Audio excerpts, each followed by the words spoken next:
Bonjour, je suis heureuse de vous retrouver aujourd'hui pour cette nouvelle vidéo. Et aujourd'hui, on va parler de comment favoriser le sommeil de son enfant neuroatypique. Et je vais vous donner quelques astuces qui peuvent aider, même s'il n'y a rien de miraculeux, évidemment. Pourquoi j'en parle et pourquoi c'est un vrai sujet? Parce que de nombreux enfants neuroatypiques ont des difficultés au niveau du sommeil. Le pourcentage d'enfants neuroatypiques ayant des troubles du sommeil avérés est bien plus important que dans la population générale, entre guillemets. On peut avoir des difficultés à l'endormissement, des endormissements qui durent très, très, très, très, très, très longtemps, de nombreux réveils nocturnes. Alors, même s'ils sont normaux chez les petits, hein, évidemment, il ne s'agit pas de voir des troubles du sommeil où il n'y en a pas. Mais ça peut être très extrême chez certains enfants neuroatypiques, même en grandissant, même passé 5 ans, 6 ans, 7 ans. Et des nuits très courtes aussi, des enfants qui dorment pas très longtemps. Alors, si c'est parce qu'ils n'ont pas besoin d'énormément de sommeil pour être en forme, ce n'est pas un souci, mais parfois, ils vont être réveillés très tôt, avoir fini leur nuit très tôt, alors qu'en fait, ils avaient encore besoin de dormir et du coup, ça va générer de la fatigue par la suite. Il y a plusieurs facteurs différents hein, qui se mélangent, qui peuvent expliquer ça. Il y a les particularités sensorielles qui sont présentes chez de nombreux enfants neuroatypiques. Forcément, s'il y a une hypersensibilité au bruit, par exemple, le moindre petit bruit peut empêcher de s'endormir ou peut réveiller pendant la nuit. Il peut y avoir les soucis de continence aussi, liés à des troubles sensoriels ou des enfants, même en grandissant, ou encore des accidents la nuit, etc., ce qui va venir perturber le sommeil. C'est assez fréquent. Ça peut être dû, par exemple, à des hyposensibilités tactiles ou au niveau de la proprioception qui font que les enfants ne vont pas bien sentir ce qui se passe dans leur corps. Ils ne vont pas sentir quand ils ont envie d'aller aux toilettes, par exemple. Et donc, ça peut générer des accidents nocturnes à un âge où la plupart des enfants n'en ont plus. Et donc, ça peut venir perturber le sommeil. Ensuite, il y a tout ce qui est anxiété, stress, etc. Puisque les enfants neuroatypiques, bah forcément, c'est un peu comme s'ils vivaient dans un monde qui n'est pas adapté pour eux, parce qu'ils ont des besoins très spécifiques aussi. Du coup, ils sont en suradaptation constante, souvent, et ça génère beaucoup de stress. Et du coup, ça peut venir aussi perturber le sommeil. Par exemple, chez un enfant autiste qui aurait des rituels perturbés pendant la journée, des routines perturbées, derrière, ça peut générer beaucoup de stress qui va venir perturber son sommeil. Ou ça peut être parce qu'il y a eu vraiment trop d'interactions sociales sur une journée. Ça peut générer aussi du stress, de l'anxiété qui va perturber son sommeil. Ou alors parce qu'il sait que le lendemain, par exemple, il va avoir un événement qui va être challengeant pour lui. Enfin, voilà, il peut y avoir plein de raisons à ce niveau-là. Et puis, il y a une autre chose aussi, c'est que dans le cas de l'autisme, les personnes autistes ont tendance à avoir une sécrétion de l'hormone mélatonine qui est plus faible que dans la population générale. Et donc, du coup, comme la mélatonine, c'est l'hormone du sommeil qui aide à dormir, avec une sécrétion insuffisante, eh bien, ça peut générer des réveils plus fréquents, des difficultés à s'endormir, etc. Enfin, ça peut venir perturber le sommeil aussi. Donc, avec tout ça, il peut y avoir pas mal de difficultés de sommeil pour les enfants neuroatypiques. Et du coup, c'est pas évident à gérer en tant que parent. Donc, j'avais envie de vous apporter quelques tips pour vous aider par rapport à cette problématique-là, même si encore une fois, il n'y a rien de miraculeux. Mais ce sont des petites choses qui peuvent quand même bien aider. Pour replacer le contexte par rapport à mon expérience à moi en tant que mère avec mon fils autiste, on n'a pas de grosses difficultés au niveau des réveils nocturnes, c'est-à-dire qu'à 8 ans, il n'a pas particulièrement de réveil nocturne. Bien sûr qu'il se réveillait souvent quand il était tout petit, comme tous les enfants, mais en tout cas, ça fait quelques années qu'il ne se réveille plus la nuit, qu'il dort bien, à part exception. Mais ça ne pose pas de problème. C'est plus au niveau des endormissements que ça peut encore être très long, très tardif. Et que je pense qu'il y a quand même quelque chose à ce niveau-là. Et puis, il a tendance à faire des nuits assez courtes aussi. Alors, la première chose que je vous recommande de faire, c'est vraiment de veiller à l'environnement de votre enfant, de sa chambre ou de son environnement de sommeil en tout cas, parce que avec le neuroatypisme et les particularités sensorielles, ça peut vraiment avoir un impact important. Par exemple, un enfant qui est très sensible au niveau visuel, qui a une hypersensibilité visuelle, si sur son mur de sa chambre, près de son lit, c'est trop chargé, si des fois on veut faire une belle déco pour nos enfants et avec plein d'amour, on leur fait un super dessin sur le mur et tout ça, ou une frise ou un truc. Sauf que, par exemple, pour un enfant autiste qui est particulièrement sensible au niveau visuel, ça peut être compliqué ça. Et ça peut l'empêcher de s'endormir parce qu'il risque de fixer son attention. En plus, les enfants autistes ont un sens du détail très, très pointu. Ils remarquent tous les petits détails et puis ça peut vite devenir une obsession. Donc, la petite tache sur le mur, le petit dessin sur le mur, ça peut vraiment perturber son endormissement parce qu'il ne va plus voir que ça, parce que ça peut l'intriguer, l'obséder ou peut-être lui faire peur. Il va avoir du mal à faire abstraction. En fait, il y a cette notion du détail très forte et puis cette difficulté à voir les choses dans leur ensemble et à faire abstraction des détails. Et donc, ça peut être perturbant. Donc, avec un enfant autiste, par exemple, un mur blanc, c'est mieux. En tout cas, d'être vigilant à ça, de regarder si ça le perturbe ou pas. Si ça ne le perturbe pas, tant mieux. Mais s'il y a des difficultés de sommeil, des difficultés à l'endormissement, ça peut être une piste de faire attention à ce que ce soit pas trop chargé au niveau de la déco, quoi. Et les objets dans la chambre, qu'il n'y en ait pas trop, etc., etc. Au niveau de l'environnement, il y a les bruits aussi. Parfois, il y a des petites choses où nous, on va pas forcément faire attention parce que ça ne nous dérangerait pas. Mais un enfant autiste, par exemple, qui est très sensible au bruit, qui remarque les détails, etc., ce bruit-là, ça va l'empêcher complètement de s'endormir. Et ça peut être quelque chose de très léger, comme par exemple le petit tic-tac d'un réveil. Moi, je me souviens que mon fils, son réveil, à un moment donné, on le mettait dans le couloir parce qu'à la fois, il aimait bien le concept et il aimait bien que ça sonne le matin. Mais si c'était dans sa chambre, le tic-tac, tic-tac, qui était pourtant hyper léger, le dérangeait trop, le perturbait trop, il n'entendait que ça et ça l'empêchait de s'endormir. Mais comme heureusement il s'exprime bien, il parle bien et il exprime assez bien ses ressentis, ce qui n'est pas le cas de tous les enfants autistes, il a pu nous le dire et on a sorti le réveil dans le couloir à sa demande, etc. Mais il y a aussi des enfants autistes qui ne seront pas capables d'exprimer ça clairement, ils vont juste avoir du mal à s'endormir ou pleurer, râler, mais sans être capables de dire que c'est le bruit du réveil qui les dérange. Donc dans ce cas-là, c'est un peu plus compliqué pour les parents, mais il faut essayer de mener un peu l'enquête pour voir s'il n'y aurait pas quelque chose dans l'environnement qui pourrait gêner. Ça peut être aussi, encore en lien avec les sensibilités sensorielles, le pyjama qui gratte, les draps qui grattent, voilà, une gêne à ce niveau-là. Et à ce moment-là, le fait de changer le pyjama, le fait de changer les draps, eh bien, ça peut tout changer au niveau de l'endormissement, par exemple, ou des réveils nocturnes, etc. Et encore une fois, si l'enfant exprime facilement ce qu'il gêne, ce sera plus facile. Et puis parfois, certains ne seront pas capables et ce sera plus compliqué. Mais voilà, comme souvent, les enfants neuroatypiques ont des particularités sensorielles marquées, et j'ai parlé de l'autisme, mais ce n'est pas seulement les enfants autistes qui ont ces particularités-là. Ça vaut le coup de bien prêter attention à tout ça et de voir s'il y aurait des choses dans l'environnement qui pourraient les déranger à ce niveau-là. Donc ça, c'était la première chose. La deuxième chose, alors ça c'est une astuce, mais je pense que ça peut vraiment, vraiment aider, c'est le simulateur d'aube pour créer un environnement assez sombre en fait le soir avant de dormir. Ça peut être au moment de lire l'histoire du soir par exemple, de faire le rituel du coucher. Le simulateur d'aube, c'est quand même super parce que, donc si jamais vous ne connaissez pas, c'est un réveil qui simule un coucher de soleil. On peut mettre le soir et un lever de soleil le matin. Donc le matin, bah, c'est top parce que ça aide l'enfant à se réveiller plus en forme et au lieu de se faire tirer du lit dans le noir, il va avoir un lever de soleil progressif. Ça va avoir un impact au niveau de la sécrétion hormonale qui permet de se réveiller en douceur, etc. Donc ça, c'est pour le matin. Et pour le soir aussi, donc on peut mettre un coucher de soleil. Et du coup, par exemple, pendant qu'on lit l'histoire du soir, eh bien, déjà, c'est assez tamisé dès le départ, mais du coup, petit à petit, il fait de plus en plus sombre, mais c'est très, très progressif. Donc, l'enfant, bah, c'est pas comme si on éteignait d'un coup, ça lui permet de s'habituer doucement. Donc, il y a moins d'opposition, peut-être aussi, sur le fait d'éteindre la lumière.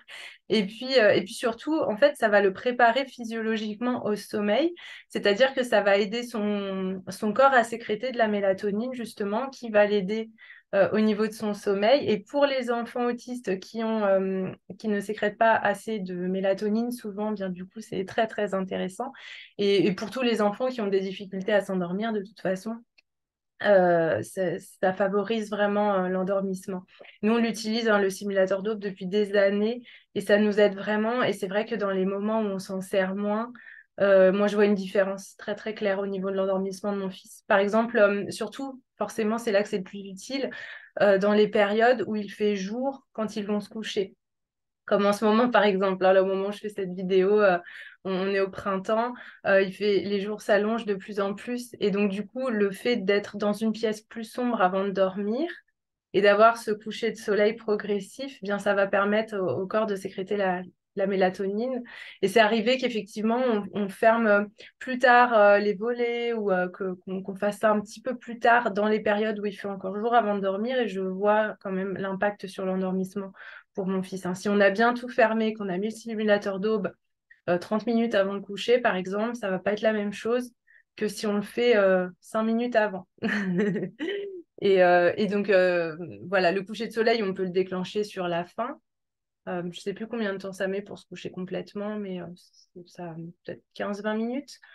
Mais même avant, déjà, de tamiser, de le mettre peut-être au maximum, déjà, ça fait un environnement assez sombre, tout en ayant de la lumière quand même. Et voilà, moi, je trouve que c'est super. Donc, si vous avez des difficultés par rapport à l'endormissement de votre enfant, je vous encourage à essayer. Ensuite, la troisième chose que je voulais vous partager, c'est d'avoir un rituel apaisant avant de dormir, surtout si l'endormissement est compliqué. Au-delà de l'histoire classique, etc., peut-être de rajouter des petites choses si vous voyez que ça apaise votre enfant, que ça le prépare au sommeil. Et là, bah, encore une fois, il n'y a pas de recette magique, il faut essayer en fonction de votre enfant, voir ce qui lui plairait, et ce qui pourrait l'aider, qu'est-ce qui le détend vraiment, qu'est-ce qui l'aide vraiment à dormir et qu'est-ce qu'il aime. Mais ça peut être peut-être une petite musique douce, ça peut être peut-être une histoire douce avec une boîte à histoire. Nous, on a le Petit Morphée. Je ne suis pas sponsorisée du tout, mais je la trouve super pour avoir des petites histoires très, très apaisantes, vraiment en mode pré-sommeil. C'est parfait, avec des petites méditations. Des fois, ils invitent l'enfant à respirer, à prendre des respirations profondes, etc. Et franchement, avant de dormir, c'est top. Moi, c'est même arrivé que mes enfants s'endorment dessus. Donc, ça peut être une piste. Les exercices de respiration, hein, ça peut être en dehors de la boîte à histoire, mais je sais pas, on peut trouver des choses pour les enfants, des petites méditations à écouter avec des exercices de respiration ou alors des exercices de cohérence cardiaque, par exemple. Ça peut se faire avec des jeunes enfants aussi. Donc, à voir ce qui fonctionne pour votre enfant, mais ça peut être une piste. Un massage avant de dormir aussi, ça peut faire du bien pour bien détendre. Et alors, en particulier, les enfants neuroatypiques qui ont une hyposensibilité au niveau de la proprioception, c'est-à-dire qui ont du mal à sentir leur corps dans l'espace. Le fait de faire un massage avec des pressions profondes, ça va être particulièrement apaisant pour eux. Ça les aide à se sentir contenus et ça peut bien les préparer au sommeil. Donc, ça peut être très intéressant. Ça va être particulièrement efficace pour ces enfants-là, mais après, pour tous les enfants, ça peut faire du bien un massage comme ça et bien détendre avant de dormir aussi. Voilà, donc l'idée, c'est par exemple, on a mis notre simulateur d'aube et puis le soleil commence à se coucher, entre guillemets, avec le simulateur d'aube. Et pendant ce temps-là, eh bien, d'ajouter des petites choses comme ça, un exercice de respiration, une musique douce ou une histoire douce pendant que le simulateur d'aube diminue la lumière. Là, on a tous les ingrédients pour favoriser au maximum l'endormissement. La quatrième chose que je voulais vous partager, qui peut beaucoup, beaucoup aider de nombreux enfants neuroatypiques, c'est la couverture lestée. La couverture lestée, du coup, c'est une couverture lourde. Souvent, dedans, il y a plein de petites billes, en fait, pour qu'elle soit plus lourde. Et elle va être particulièrement apaisante pour les enfants qui ont une hyposensibilité proprioceptive, dont j'ai parlé juste avant, ce qui représente une proportion assez importante quand même des enfants neuroatypiques. Ça va être apaisant parce que la couverture lourde, elle va favoriser du coup des sensations de proprioception, elle va les aider à mieux sentir leur corps, à se sentir contenus, coucounés, et ça va créer beaucoup d'apaisement.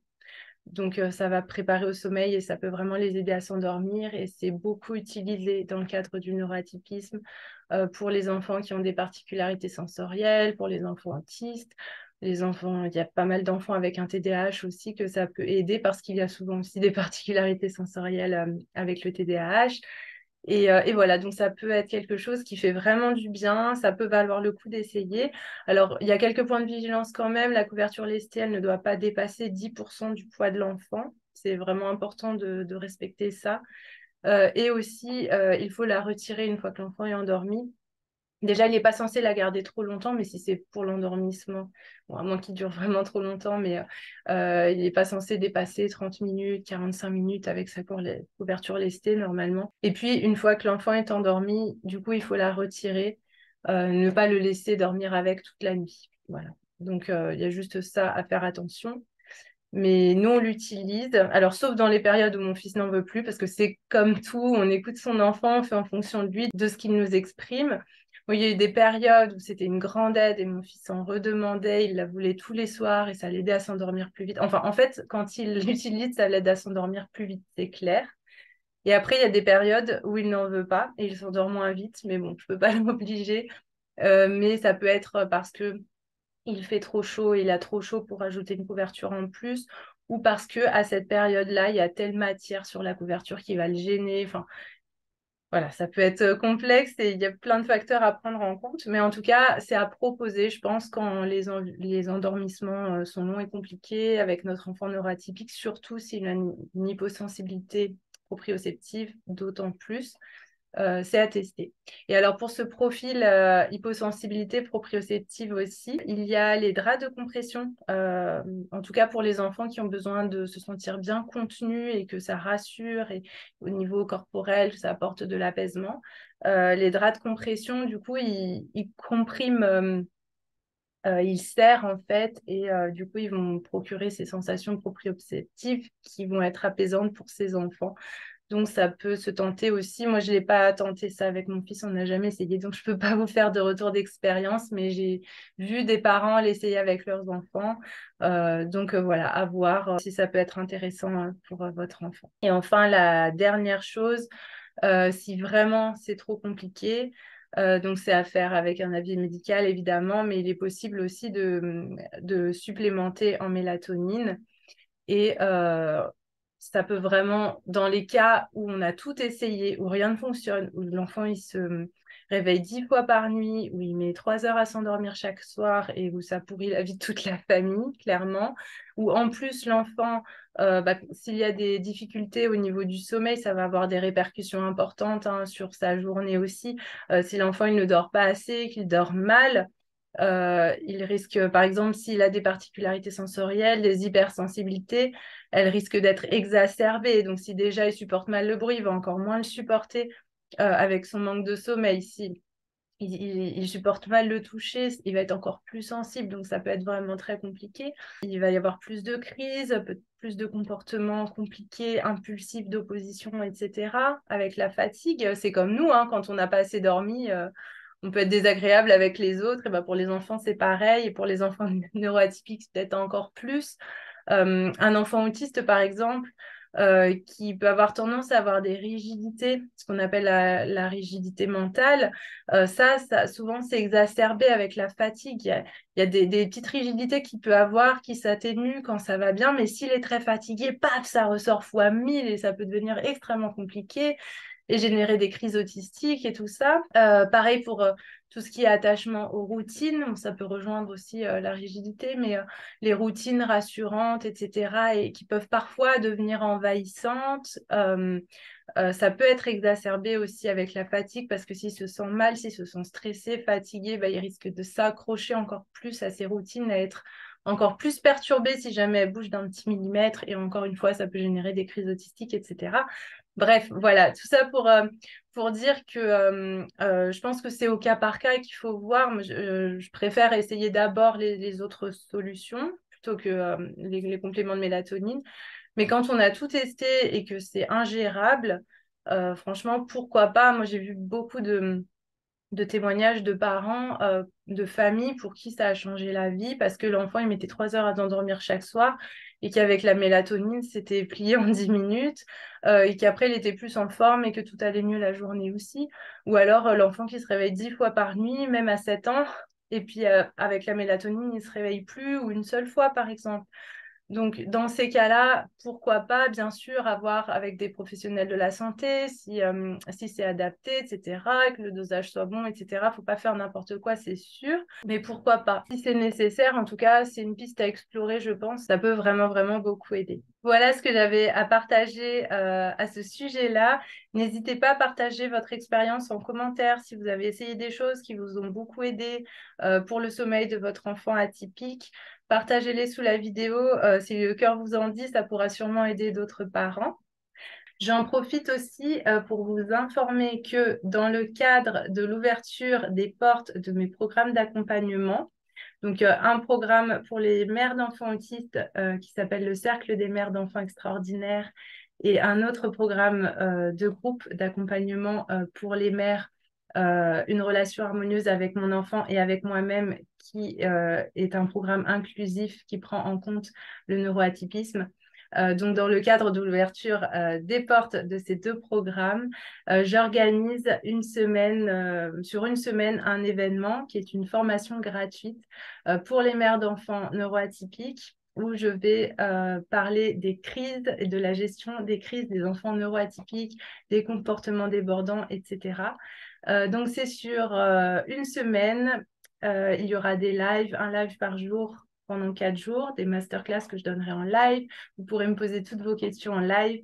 Et du coup, si vous êtes mère d'un enfant neuroatypique et que vous vivez des crises très compliquées à gérer à la maison, des situations compliquées, qu'il a des comportements qui peuvent être violents, il peut abîmer des choses, que ça peut durer très très très longtemps, que c'est très intense, plus intense que la moyenne des enfants et que vous vous retrouvez souvent démunis par rapport à tout ça et que vous avez besoin de soutien et d'outils et de mieux comprendre ce qui se passe pour lui, etc.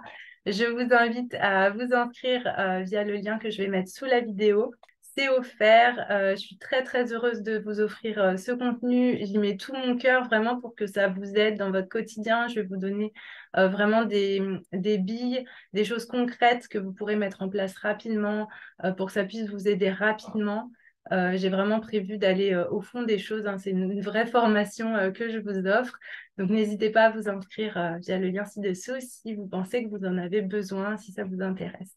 Et ce sera un grand plaisir pour moi de vous retrouver en live. Et si vous ne pouvez pas être présente en live, les replays seront disponibles aussi pendant plusieurs jours. Donc, vous pourrez voir les replays ensuite. Ça aura lieu la semaine du 8 mai. Voilà. Je vous remercie d'avoir regardé cette vidéo et je vous dis à bientôt. Au revoir.